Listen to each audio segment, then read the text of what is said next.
Hello viewers 2023లో Rajinikanth గారి movie Jailer super hit అయ్యి 650 కోట్ల బాక్స్ ఆఫీస్ కలెక్షన్స్ తో పైసల వర్షం కురిసింది. ఇప్పుడు మూవీ మేకర్స్ ఈ జైలర్ ఫిలిం సీక్వెల్ గా ఇంకో సెకండ్ పార్ట్ ప్లాన్ చేస్తున్నారు. ఈ మూవీ టైటిల్ హుకుం అని అనుకుంటున్నారు. ఇక రజనీకాంత్ ఫ్యాన్స్ కైతే పండగే పండగ. మరి ప్రస్తుతం Rajinikanth previous narration perfect sequel కోసం పని చేస్తున్నారు. ఇక డైరెక్టర్ ఏమో ప్రీ ప్రొడక్షన్ వర్క్స్ జూన్ 2024 నుండి స్టార్ట్ చేస్తారు.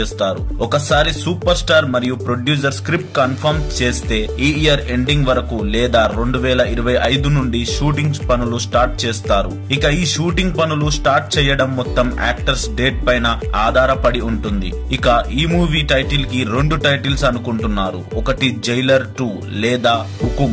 ఇక ప్రస్తుతం రజనీకాంత్ లోకేష్ కనకరాజు డైరెక్టర్ తో కొత్త మూవీలో బిజీగా ఉన్నారు. ఇది కూడా ఇంకో 10 డేస్ లో అఫీషియల్ అనౌన్స్మెంట్ రావచ్చు అని మేకర్స్ టాక్. ఇక షూటింగ్ పనులు మే ఆర్ జూన్ లో స్టార్ట్ చేస్తారు. మరి ఈ మూవీకి హుకుం లేదా జైలర్ 2 ఈ రెండింటిలో ఏ టైటిల్ బాగుంటుందో మీరు కామెంట్ సెక్షన్ లో కామెంట్ చేసి చెప్పండి. అలాగే మరిన్ని ఇటువంటి మూవీ న్యూస్ అప్డేట్స్ కోసం మన ఛానల్ ని సబ్స్క్రైబ్ చేసుకోండి.